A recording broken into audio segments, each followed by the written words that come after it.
Whiteboard Wednesday for April, I honestly have no clue what day it is tomorrow. 29th? 30th? I don't know.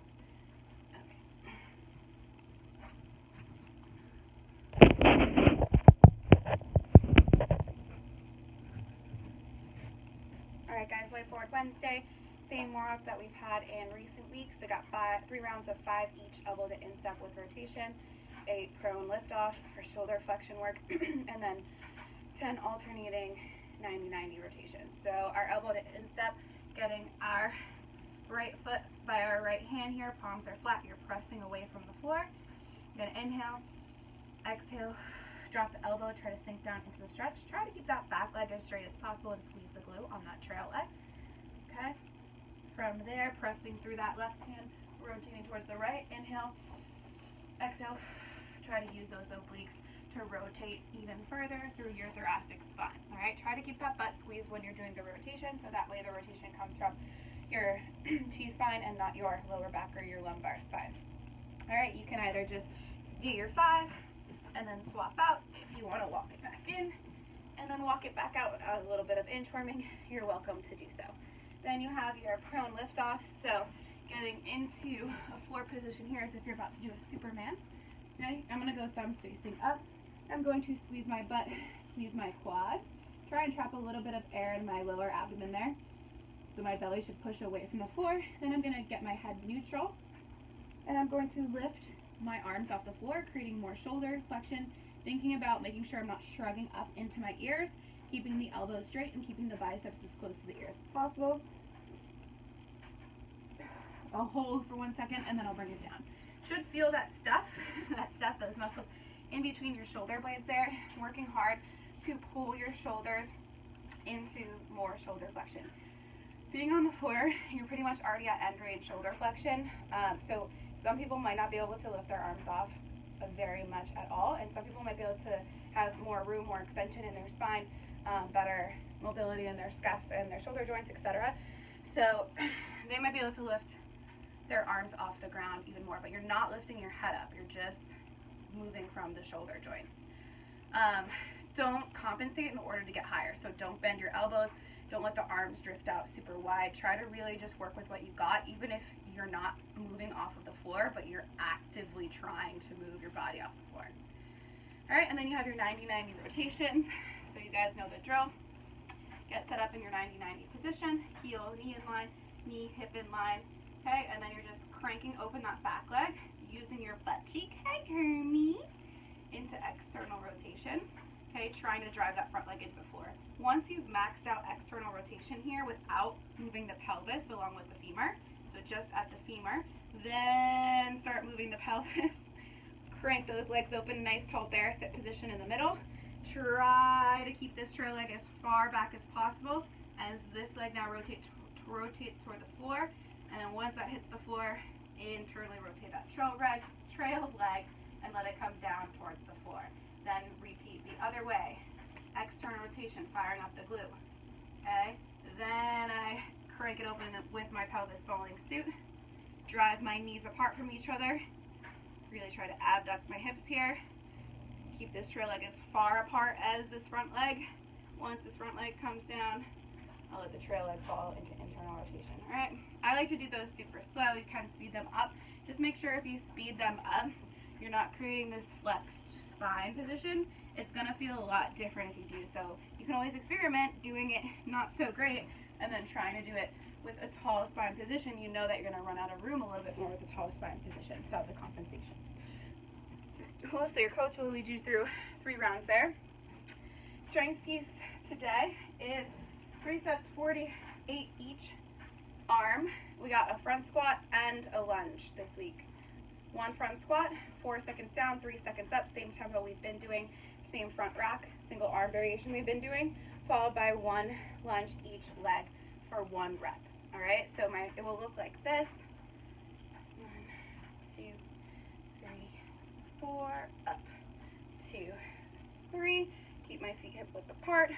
Lunge, lunge, stand. All right, I always tend to default to reverse lunges, but if it doesn't say reverse lunge, then it will be forward lunge. And it does not say reverse lunge.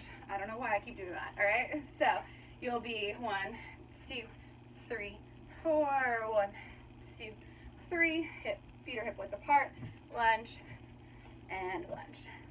Cool, so got a little bit more leg work this week, a little more time under tension. When you do your squat into your lunges, okay, so do 4 on one side, 4 to 8 on one side, 4 to 8 on the other. We've been talking about our squat pattern for a while, right? So shoulder width apart, toes point slightly out. Everyone's going to vary a little bit in the squat stance that works best for them, right? But you're just trying to make sure that you're not losing your core tension and overextending at the lumbar. Set your ribs and your pelvis on top of each other to create a nice tension in your midline.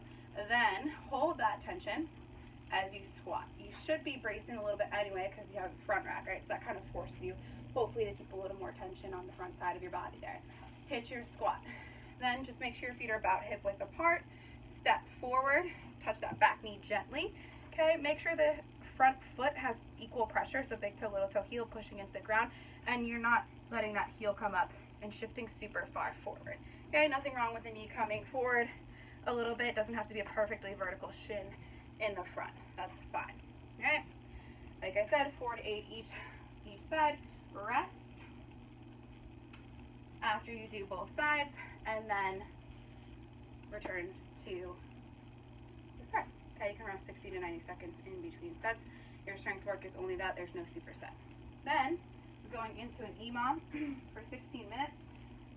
4 rounds, there's 4 different movements. Minute 1 is 15 air squats. Minute 2 is 6 to 10 each arm gorilla rows. Then we got a 30-second front plank. Then we got 40-second alternating goblet reverse lunges. There's the reverse lunges. All right, so 15 air squats. Might take 20 to 30 seconds for most people, so you should have 30 seconds to rest, as is typical of these EMOMs. So at the air squat level, you can start, obviously, to put some speed on these. You're not holding the same tempo that you did during the strength piece, so you might even feel a little bit lighter and snappier when you do these. All right, I like to go arms up in front, even in a Metcon, because it helps me to keep balance, helps me to keep my abs tight. Stay active in these. Pull yourself in to the air squat, push yourself out. This is a great time to work on air squats and air squat efficiency while we're at home. Honestly, I think air squats are one of the most underrated movements in Metcons. People think, oh, it's just an air squat. It is so taxing to do 50 air squats in a row, in my humble opinion. All right, so pull yourself in, hamstrings, butt tight, press out. So don't become relaxed in the bottom. Yes, it's easier. Yes, it feels like you can bounce out and use your stretch reflex. Okay, I'm not saying you always have to be super on tension, but if you want to do more work and you want to become more efficient, try to stay on tension as you can for as long as possible. Okay, lately we've been allowing people to load those, so I'm assuming it's no different in this EMOM that you can load your squats too. All different ways to load: single arm, goblet style, back rack. If you have 2 dumbbells and you want to do more of a back squat variation, you could pop them on your shoulders like this, facing the long ways, and get more of a back squat situation. That'd be dope. And then you have 10 each one arm, or 6 to 10 each one arm gorilla rows. So that gorilla stance is a little bit wider than shoulder width with the toes out, basically a sumo stance. All right. Then you're going to hinge at the hips. We haven't done much hinging today. Keep a soft bend in the knee, okay? And then you're doing your typical row situation, squeezing that shoulder down and back, rowing that elbow towards the hip there, and then you can switch sides and do the other side. So just make sure you keep a nice long spine there. You're not flexing through your spine, losing that good tension throughout your back. You're in a hinge position, so shins are largely vertical, and then standard row mechanics, driving the elbow to the hip, squeezing the shoulder down and back, making sure the shoulder doesn't roll forward, and make sure you're not doing too much momentum. All right, the only thing that's moving is your back and your arm. Everything else is staying static. So you can do your reps on one arm and then switch it to the other arm. If you have 2 dumbbells, you can, if you only have 1 dumbbell, just do one side. Keep the other arm in position as if you're holding a dumbbell. If you have 2 dumbbells, you can hold both of them. One's holding the dumbbell while the other's working. Cool? You pick the rep range based on the equipment that you have and what kind of workout you want. whether you want more muscle endurance or you want more strength. Then you have 30-second front plank. All right. So front plank, I'm going to go forearm plank for this video. Palms facing up towards the ceiling. Okay. One way I love to get into a plank now, okay, is to be here. Press away from the floor. Protract my shoulders. Get my serratus nice and active. Okay. Then squeeze my butt. Tuck it under, keeping my knees on the ground. Tuck my toes under. Hold that top position and lift.